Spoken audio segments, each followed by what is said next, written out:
Chapter 7. Why and when does fundamentalism come up? Why and when does fundamentalism come up? Fundamentalism comes up in different situations. Mostly, it is a response of declining sections of feudal elements in society, backed by the clergy to put brakes to the process of social transformations towards liberty, equality, and fraternity. This term was first used by the Protestant sect of Christianity in America in the face of industrialization process in the late 19th and early 20th centuries. 10 small booklets were published which emphasized the basic values of Christianity. Most of these were against the vessels and women's legal equality. These ideas withered away with further industrialization. But what about Islamic states? From the late 20th century, one is witnessing this phenomena, particularly in the Islamic countries, for reasons which are a bit different from those in the 19th century America. Ayatollah Khomeini's regime was a fundamentalist one. It was the only available channel of rebellion as Raza Shah Pahlavi of Iran shifted the democratic mechanisms with strong Western support. In several Middle East countries, similar value systems came up by suppressing the rights of women and weaker sections of society.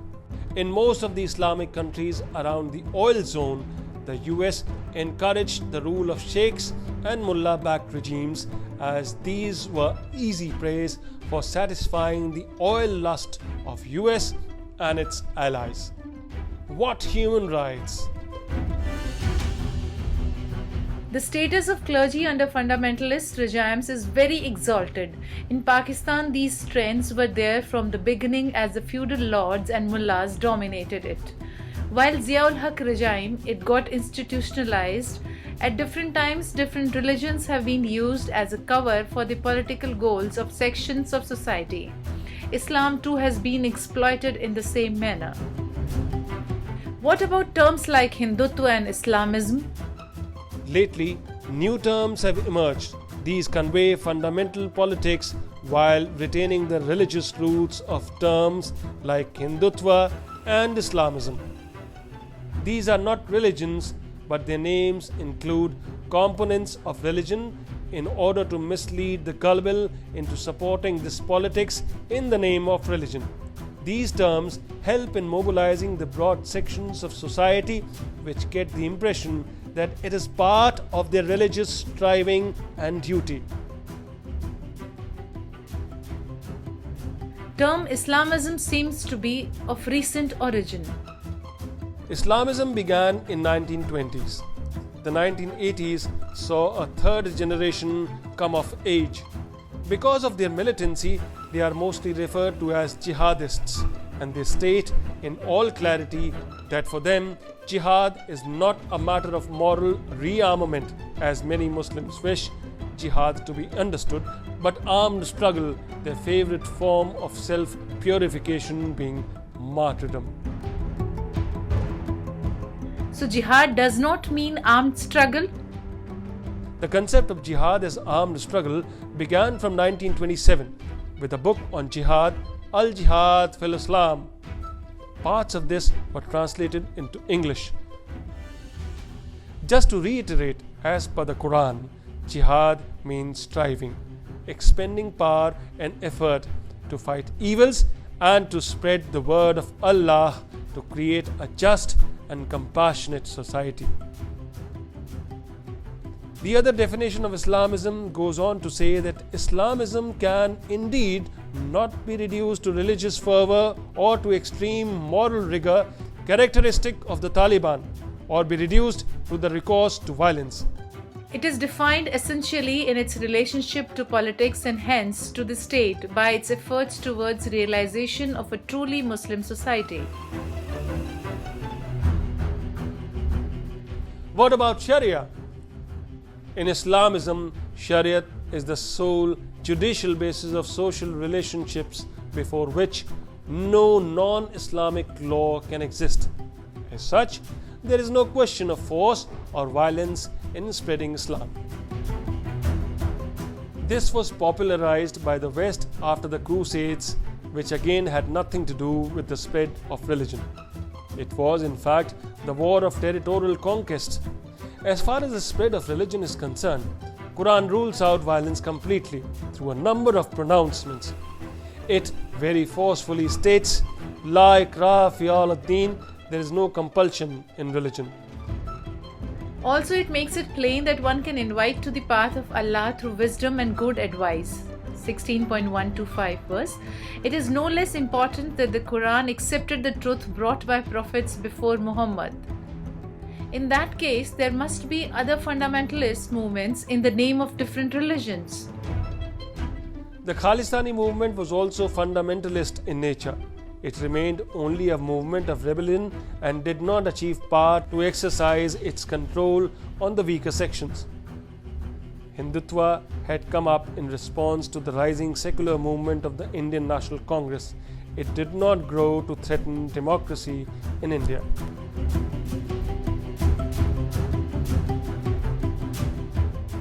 Hindutva.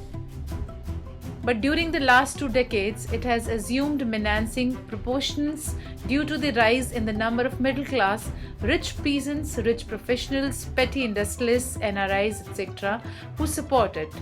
It also derives its legitimacy from a particular version of Hinduism, Brahminical, and is repressive to women and Dalits.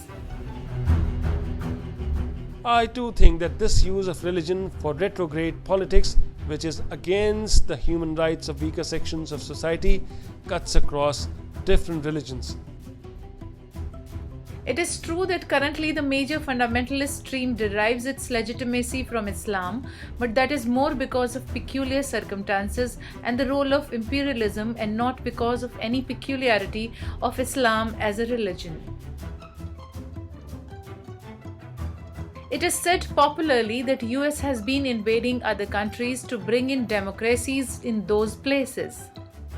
After the collapse of USSR, the other superpower, the US, has brazenly pursued its ambition of controlling and exploiting oil of the Gulf region. The US governments, irrespective of their being Republican or Democrat, have been keeping the US war machinery on the boil. Many countries in the Gulf region have been the victims of US designs. Iraq in particular has come under the chopping block since Iraq occupation of Kuwait. Iraq as such had been supported strongly by US during its war against Iran. True.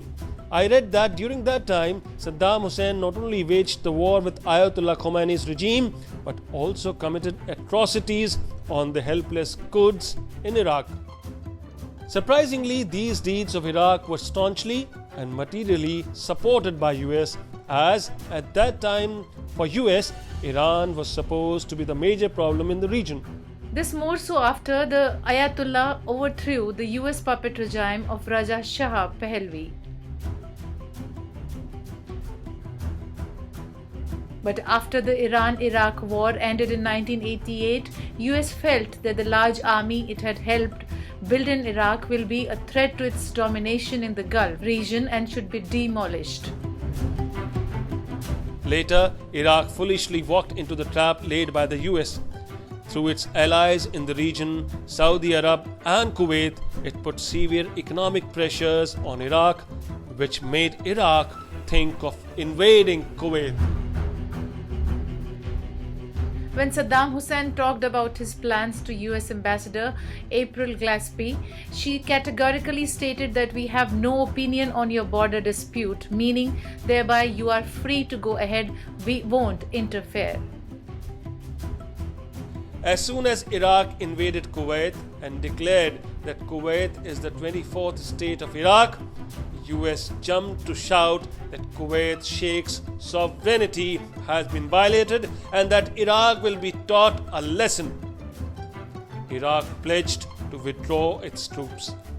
Ignoring that, US went for a decisive strike, blockading Iraqi soldiers who were willing to withdraw and stopping supplies to Iraq. Betraying the worst of imperialist greed, Iraq was bombed by US its electrical systems and sewage plants were destroyed, with the result that millions of Iraqis perished due to war, the accompanying sanctions, and spread of diseases. Blinded by its greed, the US Secretary of State Madeleine Albright affirmed that all this destruction was worth to save the sovereignty of Sheikh of Kuwait. We destroyed you only to save the sovereignty of Kuwait, USA. So oil seems to be the major goal of US policies. After the 9/11-2001 and the consequent attack of Afghanistan, US came back to old goal of expanding its hold on oil zone by occupying Iraq.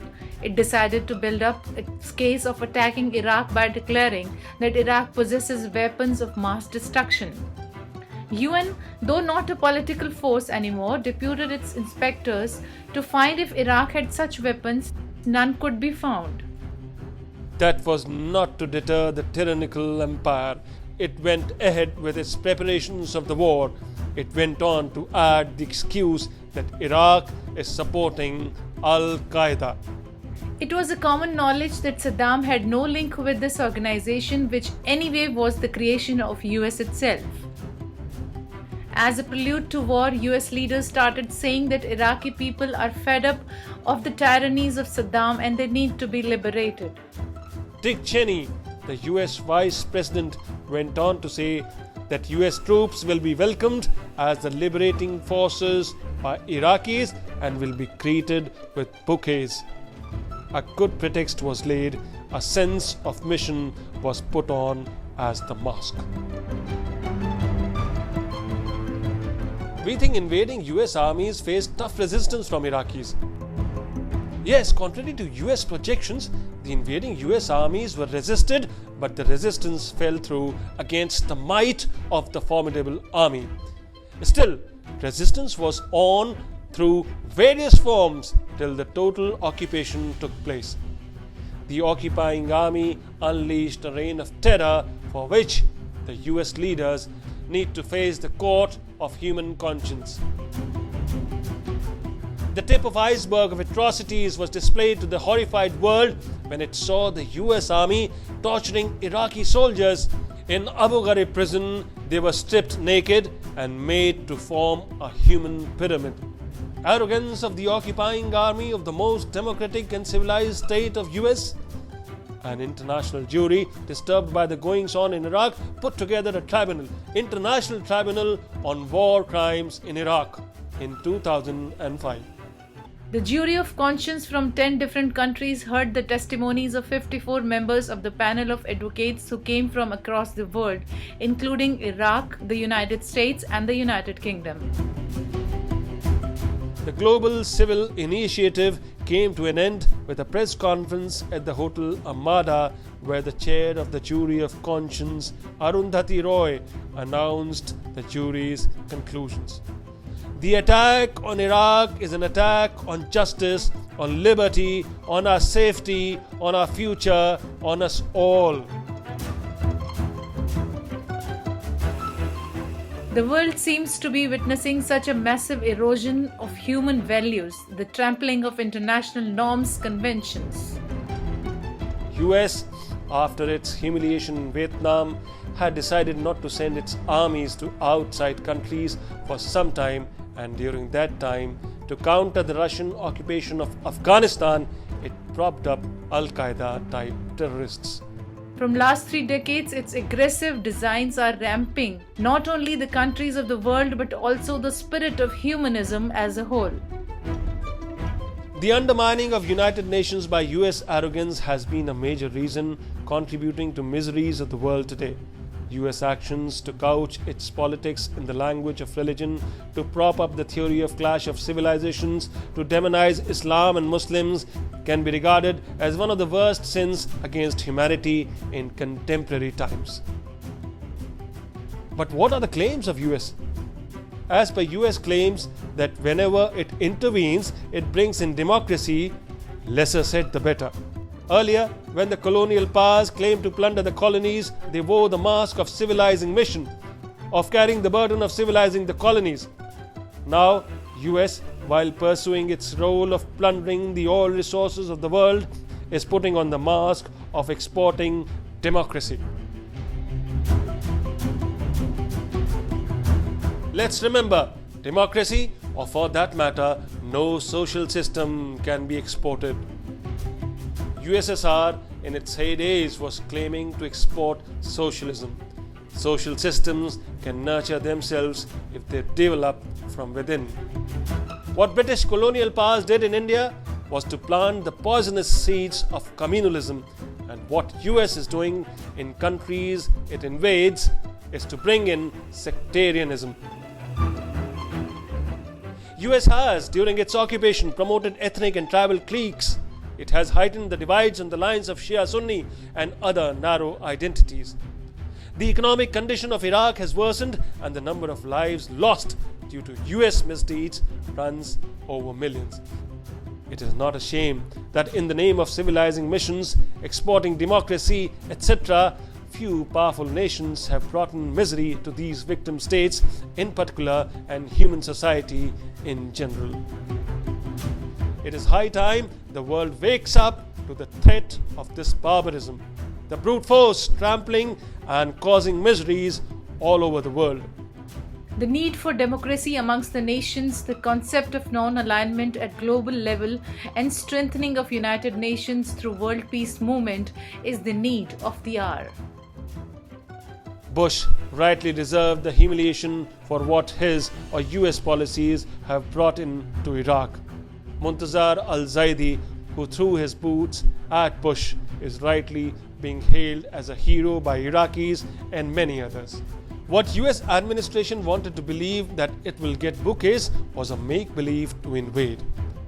The boot it is getting now is what these invasions deserve.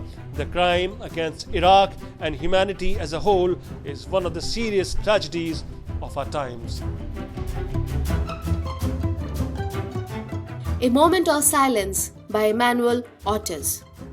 Before I start this poem, I would like to ask you to join me in a moment of silence in honor of those who died in the World Trade Center and the Pentagon last September 11th.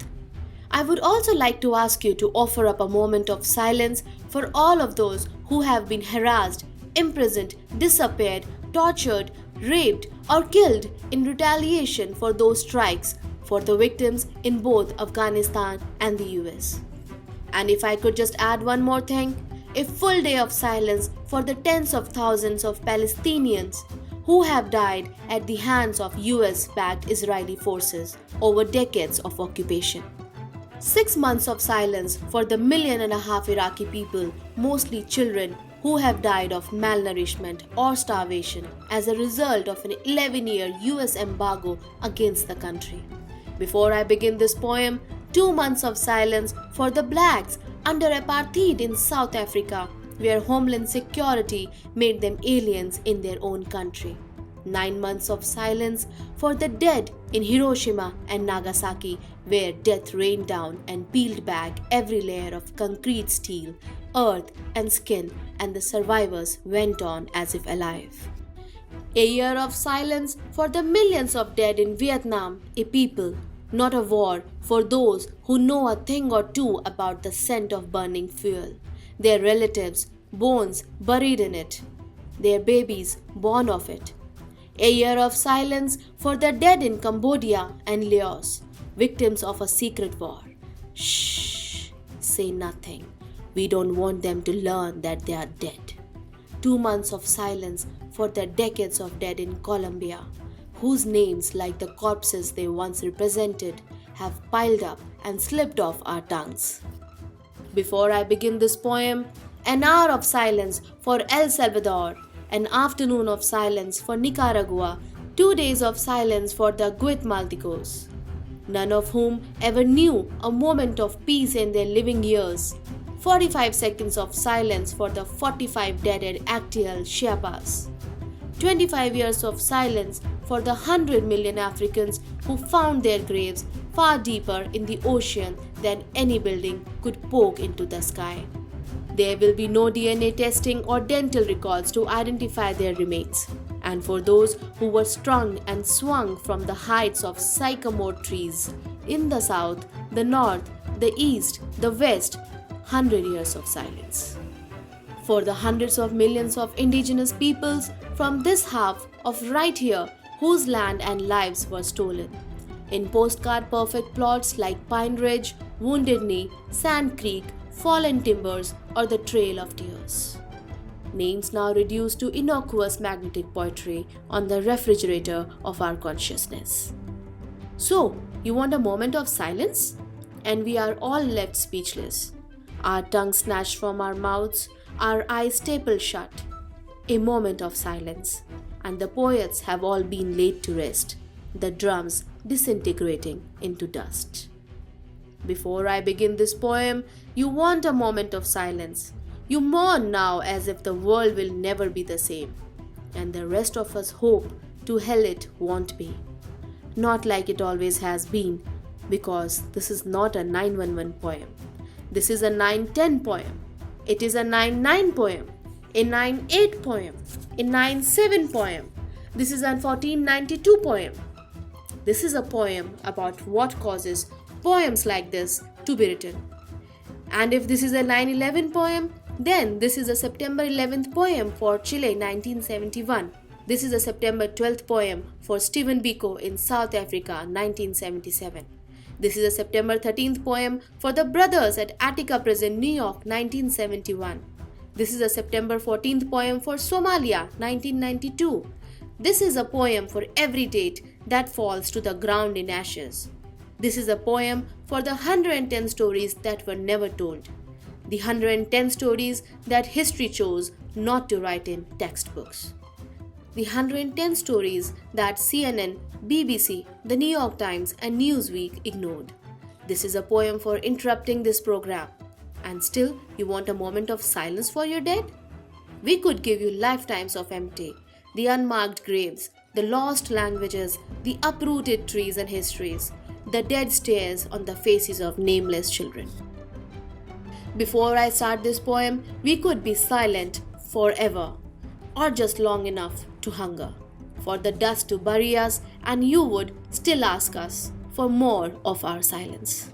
If you want a moment of silence, then stop the oil pumps, turn off the engines and the televisions, sink the cruise ships, crash the stock markets, unplug the marquee lights, delete the instant messages, derail the trains, the light rail transit. If you want a moment of silence, put a brick through the window of Taco Bell and pay the workers for wages lost. Tear down the liquor stores, the townhouses, the White Houses, the jailhouses, the penthouses, and the Playboys. If you want a moment of silence, then take it on Super Bowl Sunday, the 4th of July, during Dayton's 13-hour sale, or the next time your white guilt fills the room where my beautiful people have gathered. You want a moment of silence? Then take it now.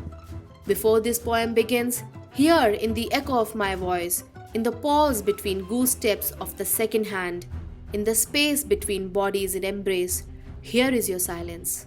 Take it, but take it all. Don't cut in line. Let your silence begin at the beginning of crime. But we, tonight, we will keep right on singing for our dead.